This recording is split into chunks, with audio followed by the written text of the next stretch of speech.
Oh Howdy, my disco citizens. gosh. I am Julia Marchese, And I am Teri Gamble. Oh my and goodness. welcome to Horror X, a collaboration between the George A. Romero Foundation and our podcast, Horror Movie Survival Guide.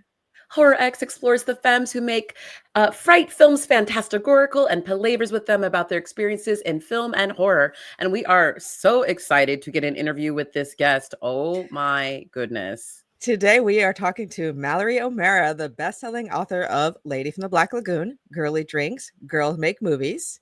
And her next book, Daughter of Daring, the trick riding, train leaping, road racing life of Helen Gibson, Hollywood's first stunt woman, was just released in February. That's this month. That just happened right now to critical acclaim.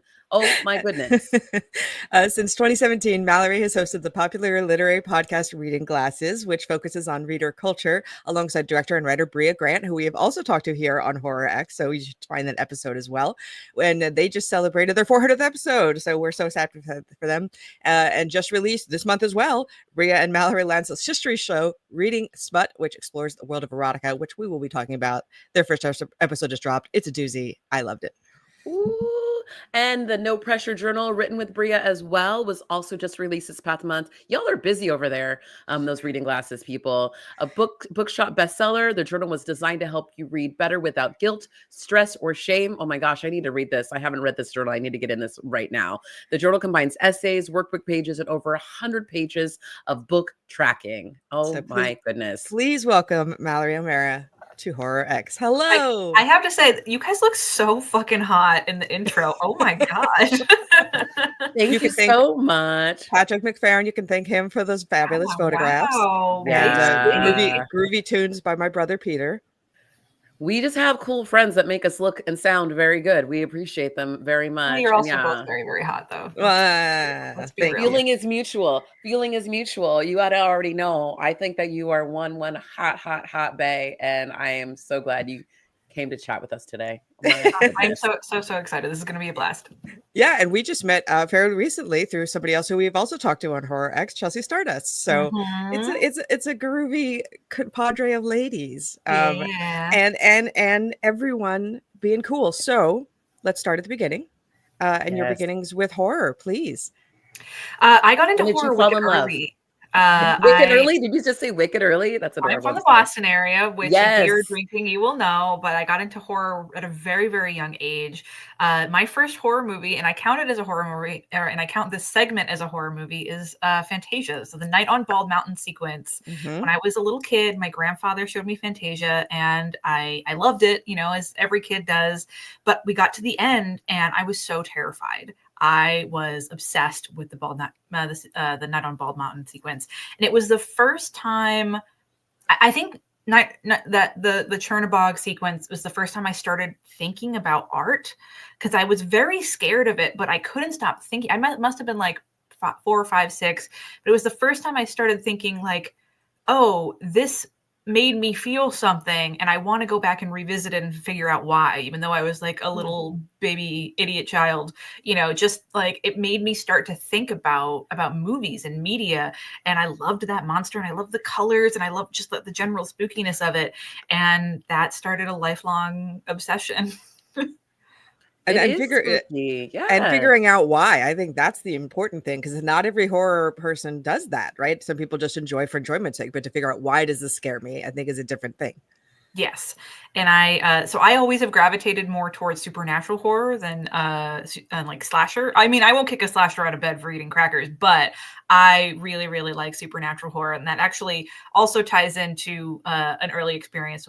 My grandfather was really the one who raised me. And in Massachusetts, where in the part of Mass that I'm from, there is a state park called Maudsley State Park. And it's really just like an estate of a wicked rich family that they all died and left their beautiful estate to become a state park. And you could walk through there, and there's all the mansions are still there, the gardens are still there, but they also have all these little like there's the stables and the servants' quarters. So they'll be walking through the woods, and they'll just be like a weird little house, a weird little graveyard. And my grandfather used to make up stories about all of the places there. He'd be like, oh, well, that's where Snow White lives, and that's where Dorothy from Wizard of Oz lives. And I started I fell in love with the idea that there's always a history behind something. And I think that's how much I love supernatural horror, especially haunted house stories. But like with ghosts or monsters, there's always like a story of how they got there, how this happened. Like a lot of supernatural horror movies are like two timelines of like, all right, we're dealing with this crazy, spooky, scary thing that's happening right now, but we're also going to the library and doing research as to like, you're speaking our love language. Thing. Oh yeah, I jerk off to a research montage scene. If there's microfiche, count me. Love it. I hear the phrase, "We're going to the library." Oh baby, I'm wet. Like that's where I think I fell in love with this. Is this idea that like there's always more to what you see. There's always a story there, and I just fell in love with that concept. And I don't think there is a single genre that does that better than horror. And were you? Yeah, were you like a horror kid? Did it start at 5 and continue on? Yes, I remember a discussion with my mother because I used to have really bad night terrors, and she would be like, "You're watching all these spooky things and listening to spooky music, and that's why this is doing it." But the funny part is the horror wasn't what was really scaring me. I mean, even in Fantasia, the dinosaur segment I think is way scarier. Me too. I can't do it, man. When they're like dying in the mud, I can't. I'm like, oh my god. Oh, like a bunch of dinosaurs dying in agony in the mud is way more freaky to me than like spooky goblins coming out of a cauldron, you know. Because so but one as of them really happened. Oh yeah. And let's say that like there's this miasma of dread around that. Yeah. And the funny part is that I think the horror was actually helping. I have really, really bad anxiety. I got diagnosed in my 20s. I have an anxiety disorder. And there's a comedian that I really love, Chris Fleming. And he always says that watching horror movies is like taking your anxiety to the dog park. And I think that is 100% accurate. But I kind of got addicted to that feeling of like letting my anxiety see the worst that could happen. Like taking like, because anxiety is you're kind of like stuck on one part of the cycle, right? You're really freaked out, you're stressed, but you're not completing that cycle. You just stay in that part. But a horror movie takes you through the whole thing. You get really freaked out, you get really scared, you get a dump of adrenaline, but then in most of them, not all of them, some of them are very bleak, but most of them you get some sort of catharsis at the end. And I never get that in my life. I'm just stuck in the spooky part. I'm stuck at the climax the whole time. So watching horror was really, really therapeutic for me.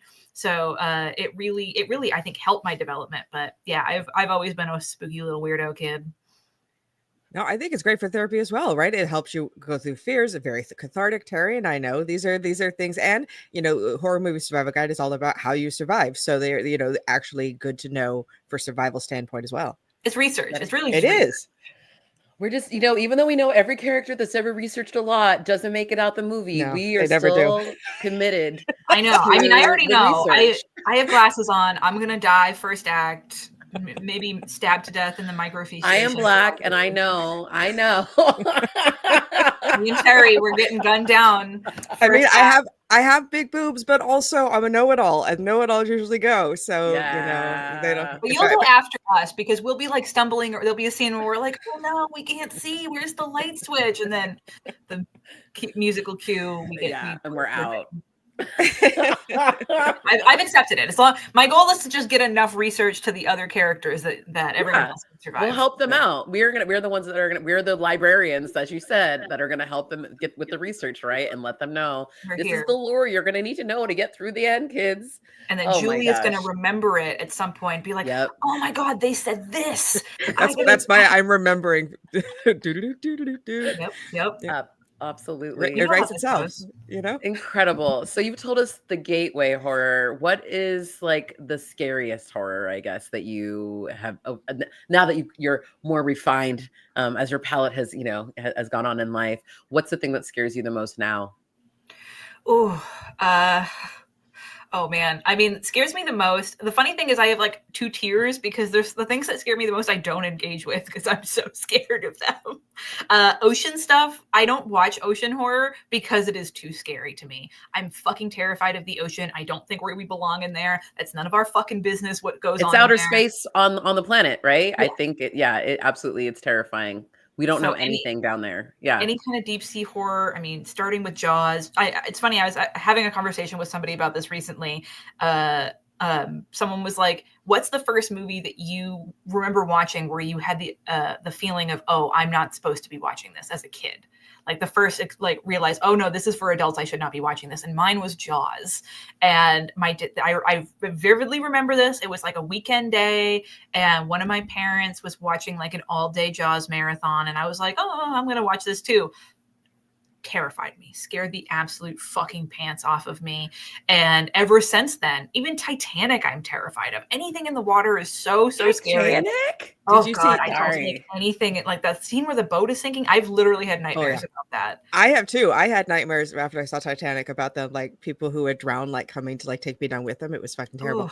Oh, you never told me that. I had no idea, Julia. Yeah. That's wild. Oh yeah. The first time I ever cried in a movie was Titanic, and I cried to like the point where a stranger sitting next to me like leaned over and was like, "Are you okay?" Because it was the old people. Like, no, there's plenty of room on that door. Yeah.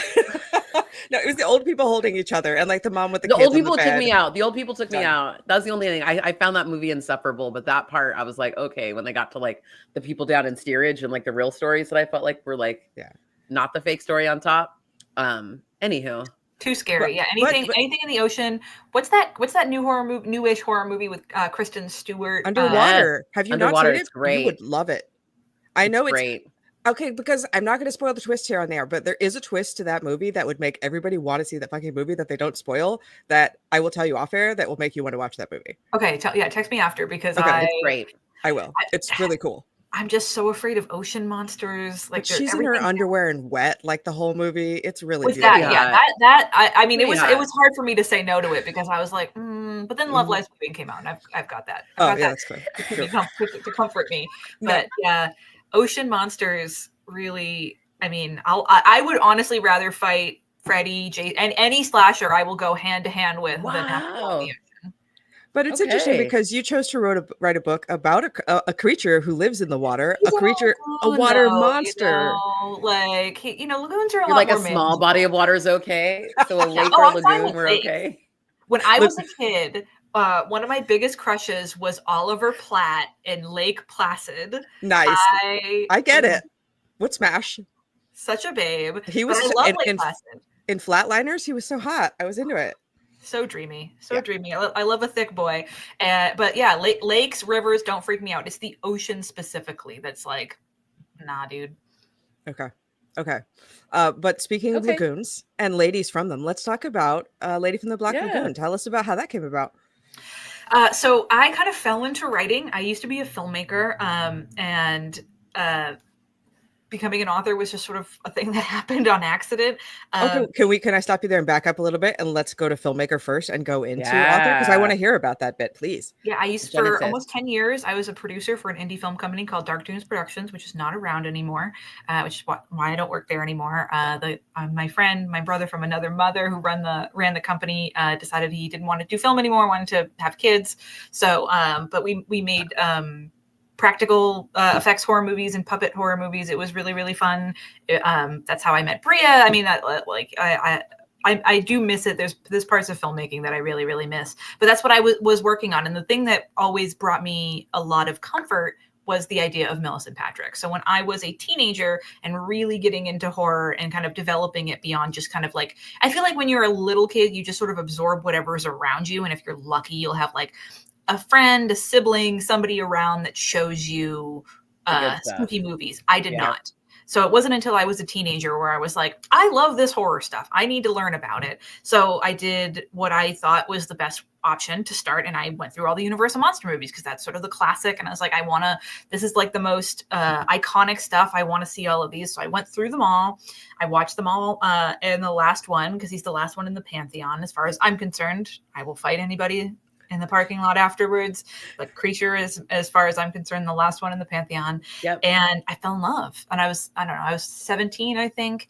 And I just fell in love with the movie. Like, I fell in love with him, Julie Adams, like all of it was so wonderful. And then I did what all of us horror nerds do after we watch a movie that you really like. And I wanted to know everything. So after I watched the movie, I did a bunch of research online, and I was doing Google image searches of like, I wanted to see behind the scenes photos and like how they made the monster.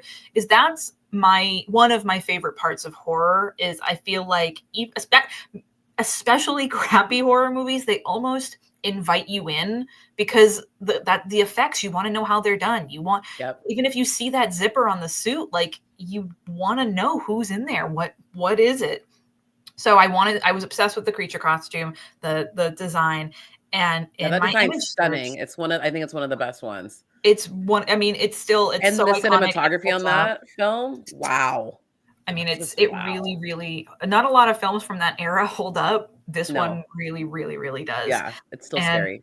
I was looking through photos and I saw a picture of a woman working on the suit. And it was like being hit by a fucking car. Up until that point, all of my heroes, Rick Baker, Tom Savini, Dick Smith, like I just never thought about a woman doing that stuff because I'd never seen it before. And it was just like, it was like the moment in Wizard of Oz where everything becomes in color. I was like, girls can do this stuff? Girls do this stuff?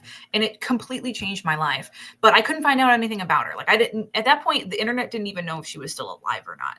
So I was just sort of holding this like magical woman in my heart that even as I got into film and like, saw on the ground that there was not a lot of women doing stuff. I knew that there was at least one lady who did it, and she became sort of like an emblem to me, like a little special beacon. I got this tattoo of her. Oh, it's gorgeous. Oh my gosh. 2015?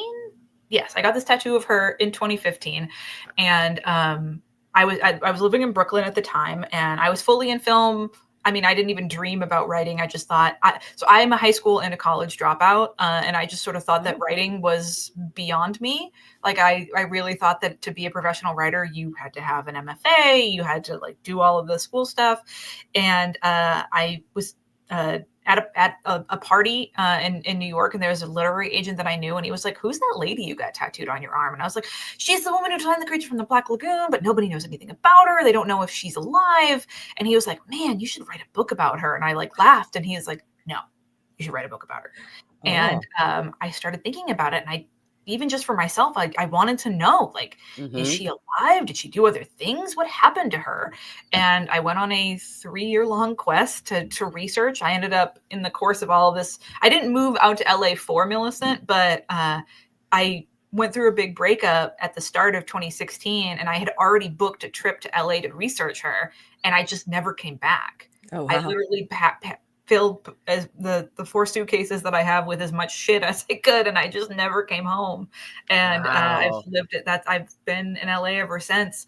And I went on this big journey to find out what happened to her, and I found it. I found everything, and I put it all in a book, and I just kind of was winging it because I had no idea what I was doing. Luckily, my publisher, who I'm still with, we are 4 books later, took a chance on me, and the rest is history. And it won the 2019 Rondo Award for Book of the Year. No big deal. That's amazing. That's your first huge deal. It did. I was just so stunned. I mean, again, I had no idea. I mean, I've always been a big reader. I love reading, but I never thought that I could be a writer. And I wrote it in kind of a weird way. It's not just a straightforward biography. It's also my story to find her. And I did that because, it's very easy to be like, oh, well, sexism in the 1950s, that was back then. People are so much better now. And I wanted to both give my own experiences in the film industry to show that, no, it's not back in the 1950s. This shit is happening right now. But also, what better way to show how she was blacklisted and her legacy was hidden than to bring people on the journey of uncovering it. And so it's kind of like Julia and Julia for weirdos. And a lot of publishers were not interested in that at all. But Peter at Hanover Square Press really was interested in it. And it's filled with dick jokes and swears, and it's the only way I knew how to write. But it worked out, and I'm very, very proud. Wrote what you know. Dick jokes and swears. Yes. Yes. That sounds like a Massachusetts upbringing for sure. That's wicked awesome. Yep. Wow. I am just like stunned, and I really want to see that movie about you. This is like this whole journey is just incredible. That's insanely brave of you on every level, but also it sounds like you were driven by an amazing force to push you forth. It's all for her. That's what really COVID is like, she still means so much to me. I still have multiple framed photo. I don't know if you could see behind me. That photo is her. Like, I still look at her every day. Like, she means so much. And I just felt like I had to do it to give back to her for everything that she did for me. And that kind of carried me through. And like, I felt like I had a responsibility that I was carrying this banner for this amazing woman who did this incredible thing and deserved that recognition. And I mean, it was a very fortuitous time for the book to come. Like, I wrote the book pre-Me Too, because back in 2015, no one gave a shit about women in film. People were not talking about that. And also no one was talking about Creature from the Black Lagoon. So Me Too happened. And then the king, Guillermo del Toro, came out with Shape of Water. And then all of a sudden, the whole world wanted to talk about women in film and wanted to talk about Creature from the Black Lagoon. And then Lady from the Black Lagoon came out. And I was like, hey, welcome. You were already ready. This is my shit. Welcome to my world. That was like a moment when preparation meant the moment, you know, like that's insane. So what is your number one Universal monster movie then, if I can ask? The embarrassing thing is it's not Creature. That's okay. Right. We don't judge. It's Wolfman. I am, which you can also see behind me. I'm a werewolf freak. I'm obsessed with werewolves. Okay. They are my favorite monster. I am obsessed with werewolf movies. Like, I am just a werewolf nut. And Wolfman, I mean, I have the poem from it tattooed on my leg. Like, it just is my favorite. I love everything about it. What about it resonates with you the most? What's your connection to the wolf? I think I'm always been interested in the hidden and the taboo. And that's, so, I mean, people talk about this with vampires, but with werewolves, I think it's more intense. It's more explosive. It's like, you know, everything that you are suppressing once a month, it's going to come out of you. And I think I just love that. I love it so much. And also, I love a hairy chest, you know. Don't get me started. I love a hairy boy. I love a hairy chest. Oh, yeah. And again, like, the thing about werewolves is that there's so much mythology. There's all that research. There's all that, like, there's the werewolf story, but also how did you become a werewolf? Like, there's just so much going on there. And it's so, it's like catnip for me. There's so much hot Mallory microfiche research montage in your life. I just want to point that out, that, like, well, you're not thinking about it, but while you're sitting there doing your research, everyone's going, hey, pretty cool. Pushing up my glasses real slowly. You know? It's like, oh, girl. I'm sorry. I got you. Way too hot librarian.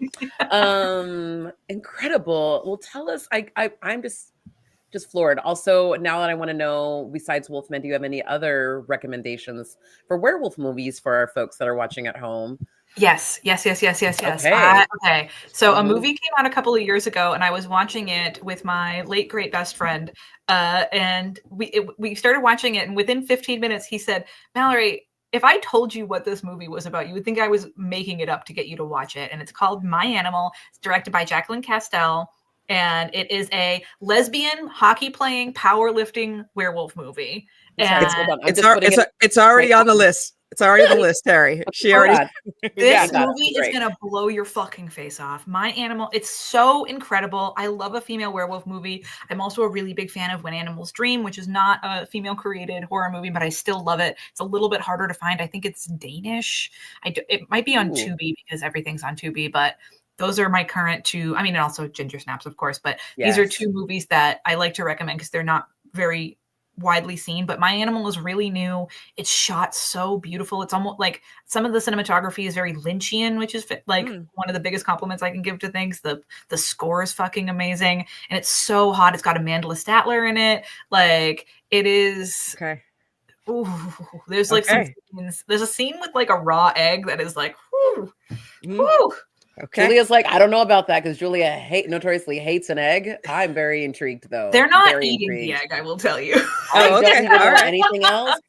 I'm already here for it. Can I get your opinion on My Mother's a Werewolf? How do we feel about that 80s? I actually love My Mother's a Werewolf. Okay.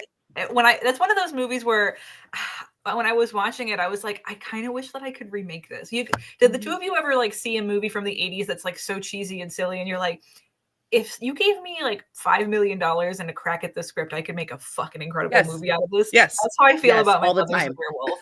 But I think no one would give me the money for it, because it's so like, My Mother's Werewolf explores a lot of the same themes that like Night Bitch does, and that's actually, I think, something that's been huge in horror, at least in the literary world, is like mom horror is so big right now. It's just been a big conversation about how, you know, women do a fuckload of unpaid labor and they're not appreciated for it. And, you know, werewolves are such a perfect metaphor for that. So, yeah, I wish that they melded a little bit of My Mother's a Werewolf into Night Bitch a little more.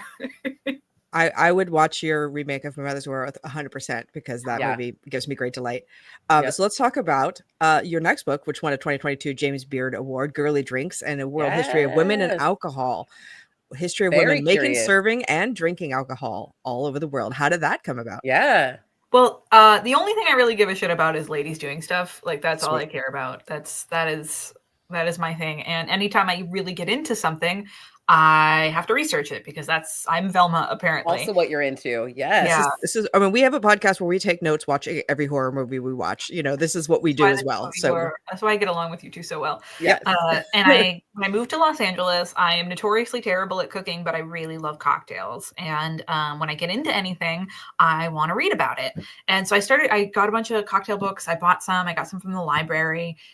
And there was just no women's history in any of them. It just seemed, especially I was fresh off working on Lady from the Black Lagoon. And actually, I think I was in the process of writing Lady from the Black Lagoon. And it just seemed weird to me. It's kind of like with like women's history, Black history, anything that isn't marginalized at all, like anything that's marginalized at all, it's always like a sidebar in history. And it's very frustrating to me. So on purpose, all of these books were on purpose. Yeah. I mean, and that's, I started, it's the first time I started getting real, like getting real, like I gotta fix this because I know that I can. I started reading all of these books and I was like, these are all written as if the main character of history is a white guy. And I was like, I'm sorry, I know women. They fucking drink. There's just no possible way that there's no women's history. And like one book would have like a little tiny sidebar here, a little sidebar here. Real wife right over here. That's, you know, whatever. Like, yes, 100%. And then go back to the like the main course of history. Yep. So after or right before Lady from the Black Lagoon came out, I had a meeting with my editor, Peter Joseph, and he was like, well, what do you want to do next? Do you want to do another film history? You want to do more horror? Like that's kind of what they were looking for. And I was like, what if I wrote the history of women drinking? And totally left field. And he was what I didn't know until this moment was my editor also used to be a drinks writer. And he was like, let's fucking do it. So I started working on Girly Drinks. And it was very frustrating because I started working on Girly Drinks in March or February of 2020. And I was like, I'm going to fly to Japan. I'm going to fly to South Africa. I'm going to fly to Scotland and Brazil and Ireland. No, you're not. No, you're not. Nope, sure wasn't. And so I had to do that book entirely from home. No research trips for that, which was very frustrating. I read over 500 books for it. Wow. It was a lot of work. But so you've gone to college at this point now, because that's basically what like grad schools, that's what they're like. It's like equivalent of like 125 books. So you have a PhD is what I'm going to say. Wow. Okay. Just so you know, that's like, I'm just calling you Dr. Mallory from now on, because that is what that is. That's basically. And I did it for free. I'm telling you, I wish, as someone with 2 master's degrees and a shit ton of debt, I support your choices. Shout out to the Los Angeles Public Library. Like those fucking librarians, I would come in every week for a new box of books. And I very distinctly remember the first day where I just was picking up 2 novels. Like I was done with research and the librarians were like, what about all the drunk lady books? And I was like, I'm done with my research. And they were all like, yay. Because like every week they were hauling these boxes of books. They were on board with you. Yes. Oh my God. I love them. I thank them in all of my books. I literally couldn't do what I do without the public library, the coolest, most incredible administration in the world, in this clearly in this fucking country. But, but so I just started like I realized that I wanted to like the scope of the book just kept getting bigger and bigger because I kept finding more history. I had to add an entire chapter at the front because I mean the very first depiction in art of anybody drinking is of a woman. And so I emailed Peter and I was like, hey, I have to bump the book back a few thousand years. Is that cool? I mean, there was just so much history. Like women literally invented bars. The concept of a long counter from which to drink was invented by women. Like that's what, like halfway through, I was like, oh, these women were purposefully left out. It's not. And that's what I've realized now is that if you're ever reading history and you're not reading any women's history, disabled history, gay history, history from people of color. It's not that people are not doing things, it's that they're purposely left out.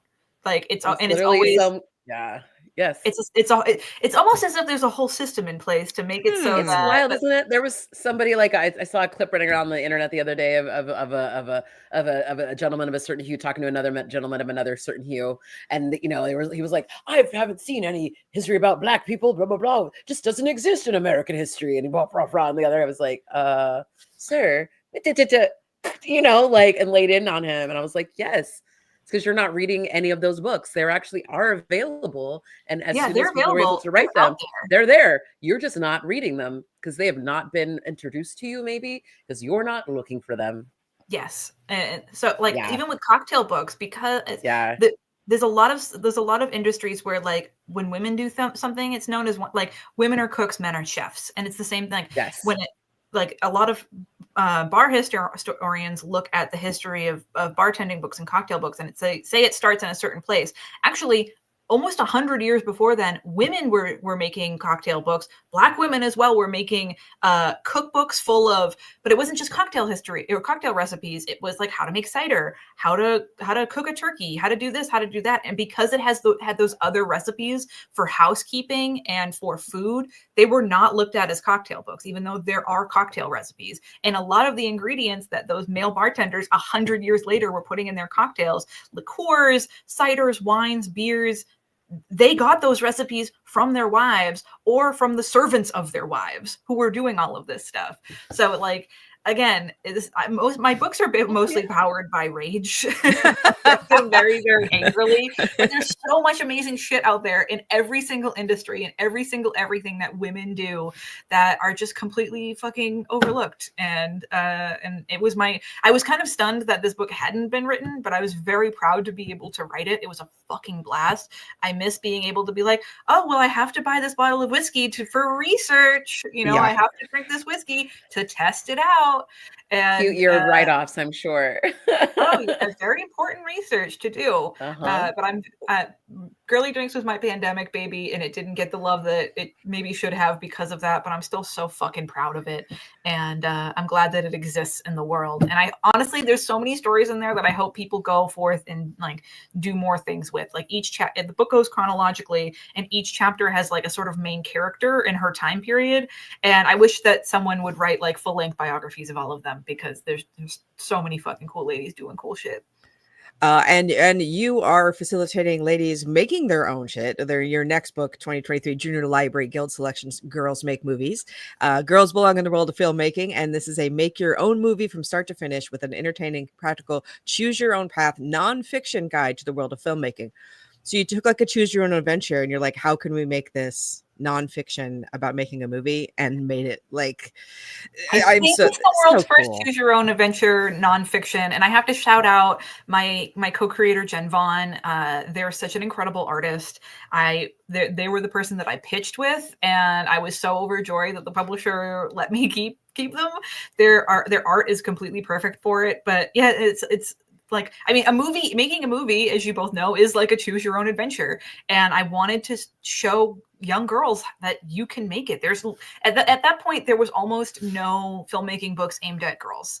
And especially now with laptops and free software and iPhones, like kids can do this on their own, and girls, I wanted them to see it. So the whole book is peppered with really cool film history, but it's just like, okay, you are making a fictional zombie movie, Sasha vs. Zombies, and you are making choices, and every choice you have to pick. Do you want them to be practical? Well, you flip to this page. But if you want them to be digital, you flip to this page. And there's certain parts of the book that if you screw up, like I'm not going to say any spoilers, but there's some choices that you can make that are not good choices, and you end up having to start all over again. And I'm so proud of it. Jen and I had so much fun working together. We're pitching a new project right now because I love working with them. Very cool. And I'm so proud of it. Every time I see a picture of a young girl reading it or like shooting something on an iPhone, it like, oh, you saw a gap that there needed to be something there to fill it, and you filled it, and that's so amazing. Okay, and you're facilitating more art. Imagine what would happen, what would have been like if any one of the three of us read a book like that when we were kids. I know. We would have Oscars right now. That's the thing. Like, it took me until, you know, a late teenager to even see one lady doing the stuff that I wanted. I couldn't even imagine if someone had Yeah. very succinctly broken down how you make a movie, what each step is, because the book is set up into like development, pre-production, production, post, like takes you through all of the steps. There's a little log in the back that gives you a list of female directed movies that are kid friendly. It gives you resources on how to write a script, how to shoot something. Like, You just I gave just the want to. keys to the kingdom to some little amazing little child who is ready to take this on. That Yes. is, I have like goosebumps all over my whole body about that. That is so, I don't know. That's just very, very cool. And just always the thing that I think we've talked about that often, you know, as we've grown in the industry over the years and stuff like that, of like the things that could have, should have, whatever, as I see, you know, my friends helping their kids now or helping children now, or my friends who are teachers now too. But to do that in such a practical and really tangible way is just incredible, Mallory. Hats off to you on that. It's freaking cool. Yeah. I mean, we all know you got to start at the beginning. Like Yeah. something that I think about a lot. And you're seeing it in basketball, women's basketball right now. And I'm a big hockey person. You see, I have, oh God, my team just lost. Oh no. I'm sorry.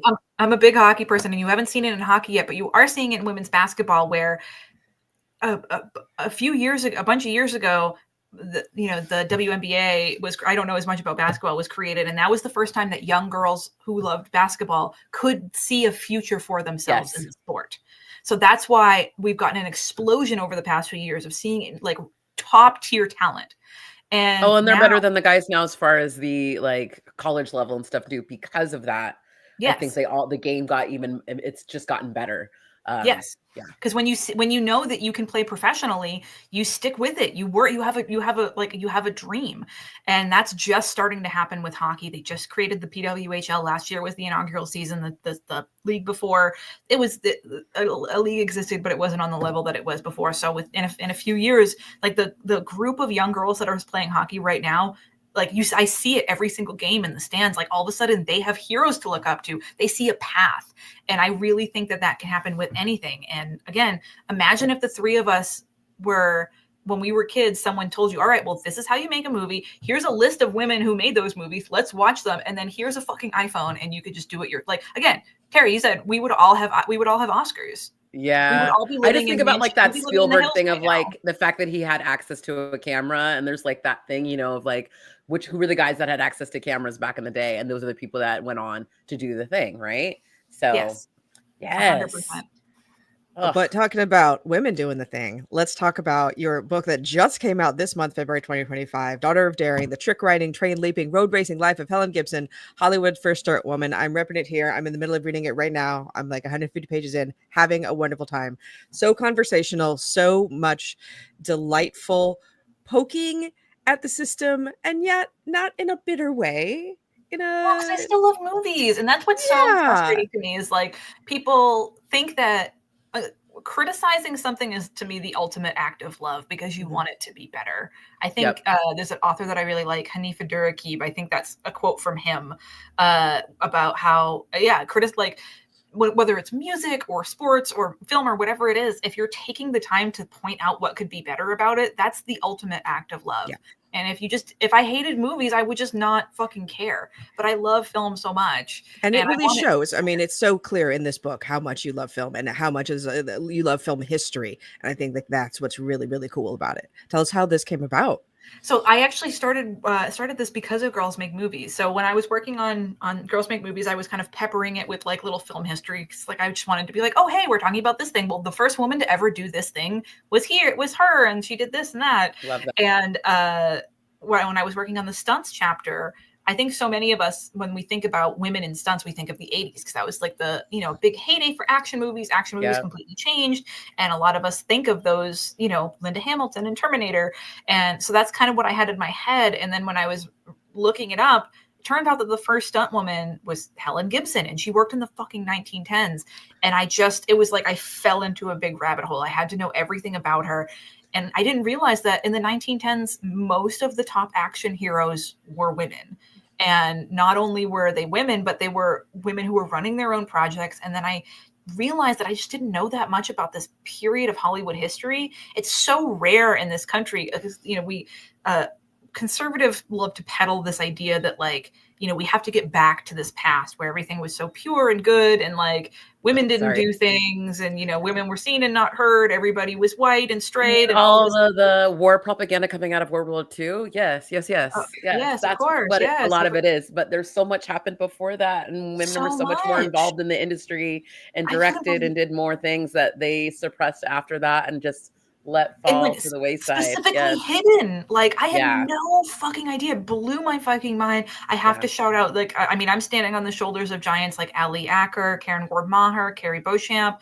Like, these women, these female film historians in the 90s just started going through movie credits of films that from the silent era and being like, that was directed by a woman, that was written by a woman, that was produced by a woman. Like, and they created this incredible archive, and I wouldn't be able to. The Daughter of Daring would have sucked ass if it wasn't for the work of these women. But so with Helen, she started work in the 1910s, and she worked all the way up into the early 60s when her last film was The Man Who Shot Liberty Valance, which she did stunts on at 69 years old. Yeah, incredible. Her life is the perfect lens through which to view the rise and fall, and then rise again and current fall of women in Hollywood. And I just fell so in love with this era where, I mean, the film went through this very interesting arc where it started out as a technology in the late 1800s, and that was like all rich white dudes, you know, were the only people who had the access to those cool toys. Yep. Yes. And then, thanks to a woman, Alice Guy Blaché, incredible, like the first narrative, the woman who invented narrative film, all of a sudden it moved into the realm of art, and it was in this very precious space for a couple of decades where it wasn't quite a business yet. It was an art form, and it wasn't really regulated. There weren't a lot of laws about it. Wall Street hadn't come in yet. And in this really special space, there were tons of women making movies. There were Black people making movies. There were Asian people making movies. There were tons of gay people making movies. Fucking Dorothy Arzner was out there wearing pants, directing movies about open marriages. There were fuckloads of movies about abortion, like pro-abortion movies. Like, it's rare to see a big screen major release abortion movie today. Yeah. And there were tons of them back then. I just fell in love with it, and Helen was in the middle of it all.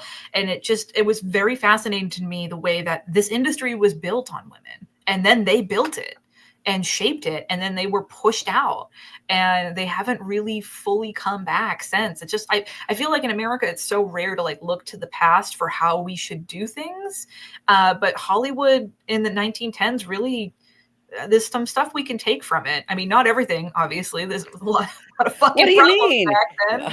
But, you know, in some ways, not in all the ways, but there's some ways, like, you know, kicking corporations out of art is not a bad idea. So it became the book really grew from just a biography of Helen to also the story of the world around her. Because, I mean, she was such a big part of it. She rose, you know, she became a huge star, started her own production company. And then when women started getting pushed out, she lost everything and went from being an action star to being a stunt double, the thing that she always swore that she didn't need. And so, again, her life was just like the perfect vehicle to go on that ride. And I love her so much. She's so fucking cool. And, you know, I was really, it's funny when I started working on it, I was like, oh, I kind of feel like I'm cheating on Millicent. Like, this is the first biography I've done since Black Lagoon, but I felt like Millicent I felt like Millicent and Helen really would have gotten along. So, oh, for sure. And there's so many fabulous women to highlight that, you know, you gotta keep doing it. Keep going. You got to keep going. There's more. There's so much more, Mallory. So many amazing women. Yeah. There's so cool stuff happening back then, and they were powerful, and they were horny, and they were cool, and like they just did amazing things. And the thing that really spoke to me is that like a lot of them were helping each other. You know, there's this big myth that like women compete and they don't like each other, and girls hate other girls and they want to tear each other down. All of these women were helping each other and getting each other jobs. Frances Marion, who was like the highest paid screenwriter of the time of any gender, like straight up just the highest paid screenwriter of the time. The only reason she was able to have that job and get out of her abusive marriage was the help of her friends. Mary Pickford was one of her best friends. Like, these women like housed her, and gave her the tools that she needed to get out and become independent and become the incredible screenwriter that she was. And like those stories just are so incredible to me because I see them today in Hollywood. Like there are statistics that show that if you have more women above the line on a movie, that's the only time shit ever trickles down is when women are in charge, and women tend to hire like to women. share. We like to share. Yes. And I think you're absolutely right about that. I mean, like, obviously this is testament to how the show that we do here and how we met you. And, you know, it was because it was through, you know, a whole network of women, females, women. I was going to say women and femmes, you know, that get together, and we do talk about what's available and want to help each other and, you know, figure out what's wanted and needed. And we're really good, I think, at coming in and being like, okay, what's wanted and needed? I don't have to be the blah, blah, blah on this thing. What do you need for this production? Versus I need to come and control it, right? So I think there's a really distinct energy that I'm really excited to see, you know, happening with everyone right now. And I know these times are very strange and, you know, whatever. Yes. But also I still feel like, you know, as they say, history doesn't repeat, but the rhyming of it all, we're doing it again, where we're getting all together. We're supporting each other, finding things that we need. We're, you know, in that independent era, I feel like the 90s that birthed a lot of movies that we all love too, like the David Lynch, you know, eras of it all and all those things that we have brought us together now, you know, of seeing that type of independent, corporate free cinema. Let's go. Let's make the shit we want to make. Let's get together and just keep doing it, right? Yeah, I mean that's where women came back, was when the studio system broke up in the 60s. Indie film became huge because studios just they had no identity. They had been competing with television and losing. The studio system crumbled, like they had no fucking idea what to do. And it was really fucking cool movies in the 70s that started to come out, and because they were independent, female directors started coming back, and you started to see a lot of really fucking cool movies. And they slowly made their way back. They like up till like 2021 was the peak, and now we're going back down. And we have to do this shit all over again. And it's really fucking tiring. We'll keep going. In the meantime, you have two podcasts with Brea Grant. You have Reading Glasses, which just celebrated its 400th episode. Congratulations! Our episode, we know what that is. I was gonna say you two just did 400, so it's pretty fucking cool. We realize how much dedication, how much research, how much you know how much work it takes. But I would like to blood tears come out of our eyes.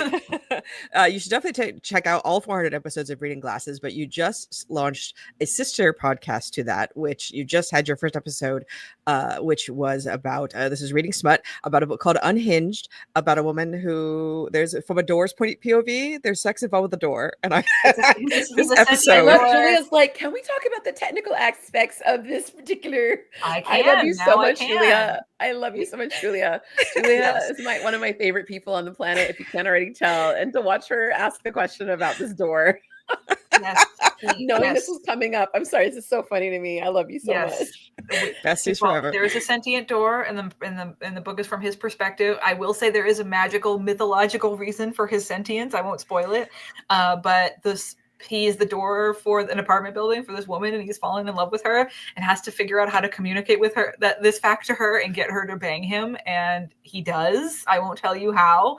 And she gets that knob in and turns him into a real boy. It's kind of like Pinocchio, and things happen. It's very weird.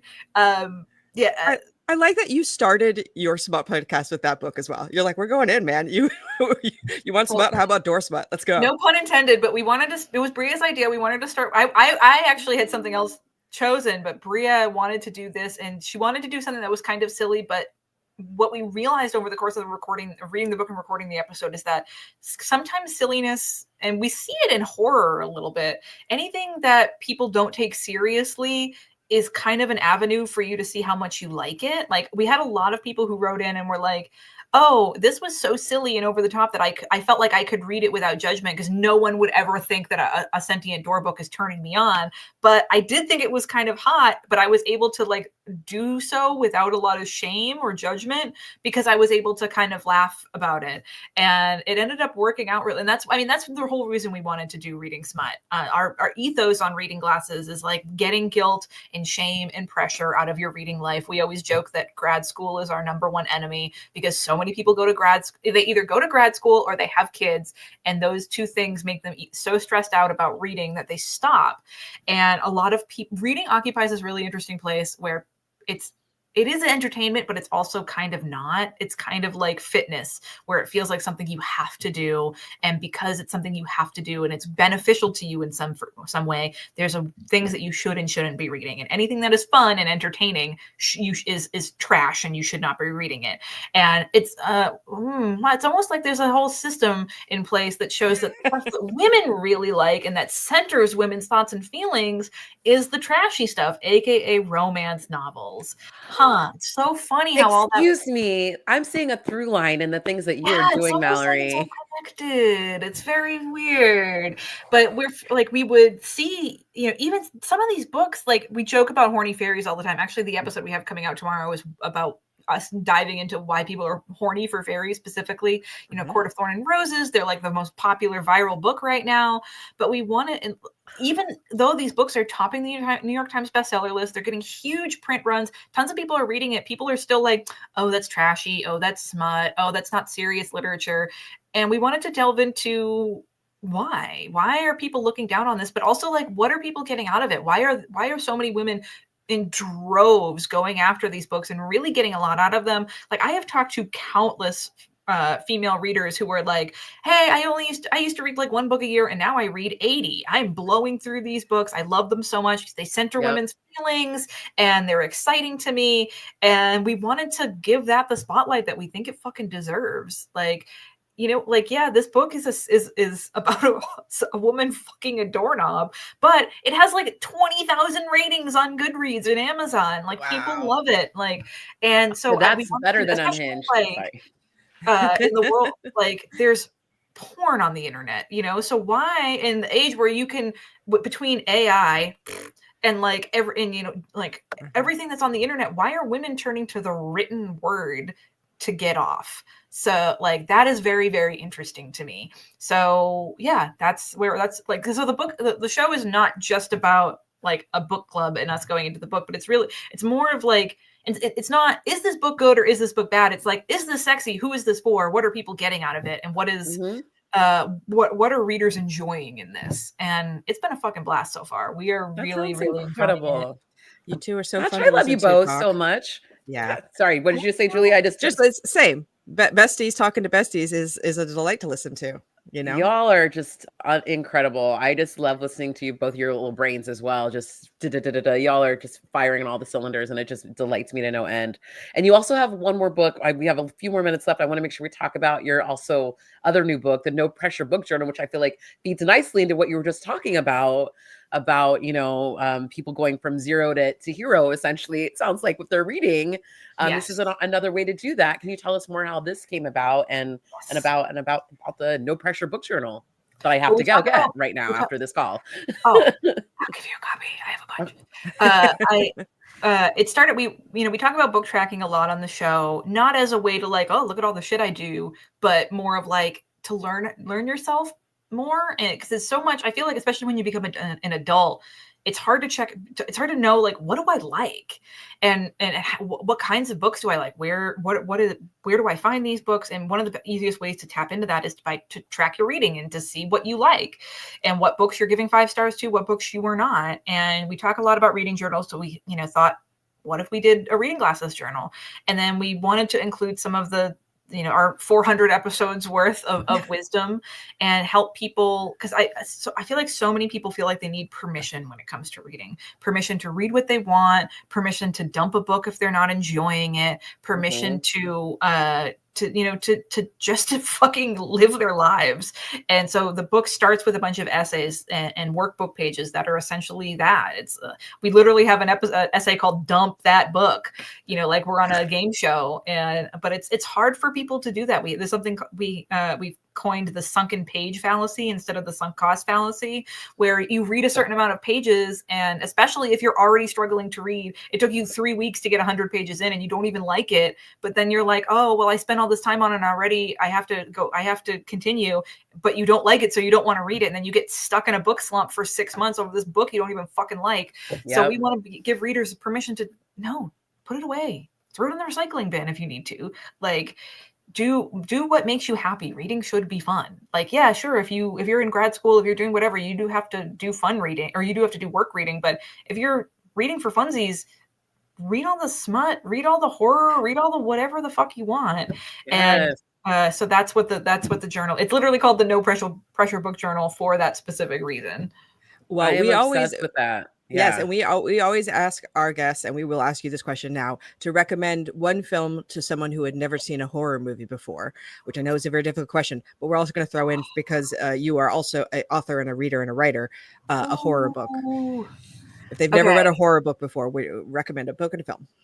If you've never read a horror book before, I'm going to recommend one of my favorites. Oh God, but there's so many. This is where it's hard, I know. But if it's like an intro and you want them to get started, you know what I mean? They're like, what to get them into it, what would you recommend? Good gateway drug. Oh my God, there's so many. Okay. I guess it as long as people are in for like really scary stuff. Oh boy. Oh, there's so many. I'm gonna go with a book that I really, really love. It's called Empire of Wild by Cherie Diemaline. It is a werewolf book, of course, because I love werewolves, and it is about. It's not super scary. It is a little bit more literary in that way, and which is why I'm recommending it. I'm not going like full on horror to kind of ease people in. It's about this. This woman, she is a Native woman. She lives on a reservation with her husband and her family. And her husband, the book opens up and her husband's disappeared. Her husband's been gone for a year. She doesn't know where he is. She's devastated. They think he's dead. And one day she is hungover and she's parked in the Walmart parking lot. She's going to get some fucking snacks and whatever. And there's like a big like church revival tent, and she's like, oh God, these fucking people. And she walks by, and inside is her husband giving a sermon. And she goes inside and he doesn't recognize her. And that's all I'm going to tell you. And it's already terrifying. Trying to save her husband from these religious nuts. And it is a werewolf story. I fucking love it so much. I recommend it all the time. It is incredible, but it's a great intro to horror because like it shows you what horror can do. I mean, horror is always, that's not true. Horror is not always a metaphor, but my favorite horror is always a metaphor for something. And this book is just like, it's also a love story. It's also like, I love a small town story. So like her family is funny as fuck in the book. Like I love the little small town that she's part of and how they're rallying around her. Like it's just got a lot of really, really fun elements.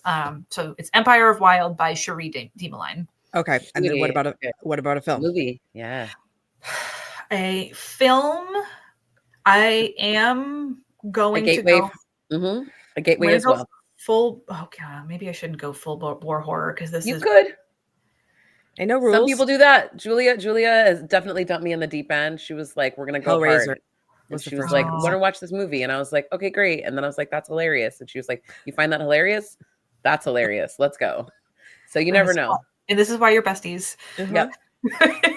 All right, because I picked a not as scary one for the book, I will pick a scary one for this. This is as far as I'm concerned, this is a perfect movie. Like if I could walk up to this movie's house and like Love Actually it with the cards, I would. It's a film that came out in 2018, I think. 2018 or 2019. It's directed by Emma Tammy, who directed Five Nights at Freddy's. It's called The Wind, and it's a historical Western horror movie. To me, it is perfect. It is a perfect film, perfect script. It is about a woman in the 1910s, I want to say, who is like going out west with her husband. And say no more. Say no more. I want to. okay. I want to be surprised. It's also it's a 2018 Western it's horror. inspired Incredible. by a silent film written by Frances Marion, starring Ooh. Lillian Gish, I want to say. Yes, we love Lillian Gish. From the Yes. 1910s, and Yes. called The Wind, and that's also very worth watching. And this movie's scary as fuck, but it's so just like Empire of Wild, there's a lot of really fun stuff going on. Like, it's historical, it's a Western, like it shows people kind of what horror can do. There's like demon stuff happening. Like, it's really, we're already sold. We're sold. We're adding it to the list.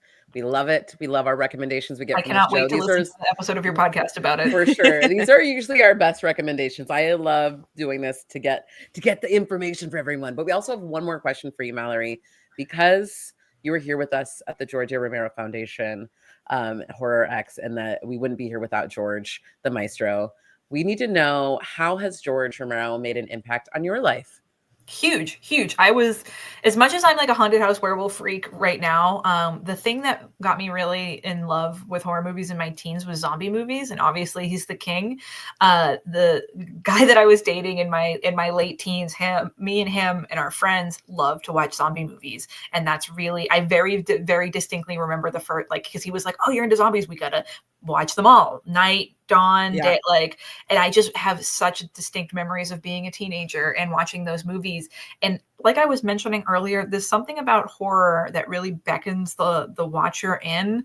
And even like, I was so captivated by Night of the Living Dead, because, you know, it's still like, it's not like the highest budget movie in the world. Like, there are this, like, it's rough around the edges in certain parts, but it's so compelling and so perfect, and so, like, I just wanted to know everything, like how it was made, how you can conjure all of that with just a little bit of white face makeup and some fucking shit from the butcher. Like, I fell in love with it.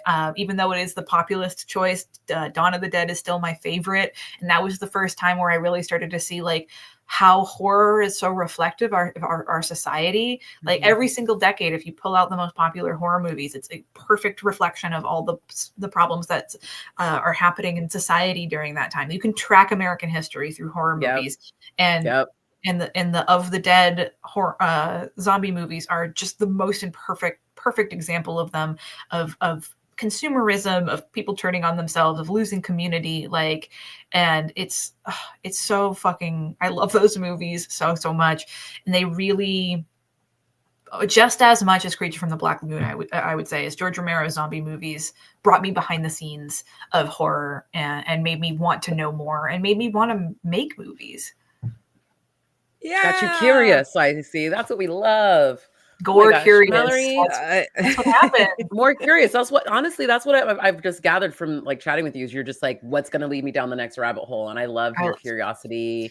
Love a rabbit hole. You're like, let's go do the research. And I'm obsessed with that. So I think, like I said, both Julia and I are both obsessed with that. So thank you again for joining us today. We are so just in awe of you. And just, like, so appreciative of you coming through. I'm gonna tell the listeners at home, please listen to Reading Glasses and Reading Smut, but you can also listen to our podcast, Horror Movie Survival Guide, anywhere you listen to the podcast, and hear Julia and I take a deep dive every week into a different horror film and dissect how you can become and survive and become the final whoever you are. Yes. And Mallory, can you tell us where they can find you online? I'm doing a bunch of events for Daughter of Daring. You can find all that at MalloryO'Meara.com. I just rejoined Blue Sky. I'm back on Instagram. You can find me at Mallory O'Meara everywhere except for Twitter. I'm not there anymore. Congratulations. I miss it, but I miss what it was. I will never call it X. But yeah, I'm on Instagram and Blue Sky right now. And yeah, you can find reading my books wherever books are, podcasts wherever podcasts are. And thank you both. I am like, you are two of the coolest people that I know, and I feel so honored to be here. Thank you. Well, you can also catch me on my other podcast, The Losers Club, all about Stephen King, and Jodorowsky, all about Alejandro Jodorowsky. I'm at Julia C. Marchese online. They are at the Teri Gamble. Yeah, and you can also please check out the George A. Romero Foundation, which is dedicated to restoring Romero's work, including seldom seen pieces from early in his career, as well as keeping an archive and helping the next generation of young filmmakers like us. Hey, I love it. Yes, thank you to everyone for watching. Please do feel free to reach out to Julia, myself, and of course Mallory, and check the back catalog of this show. We have some amazing interviews as well with great recommendations, if I may say so myself. It is so Yeah. true. So we will see Mhm. you next time. Thank you for watching. And here's hoping your days and nights are fantastic oracle. Woo! Yeah. Mm.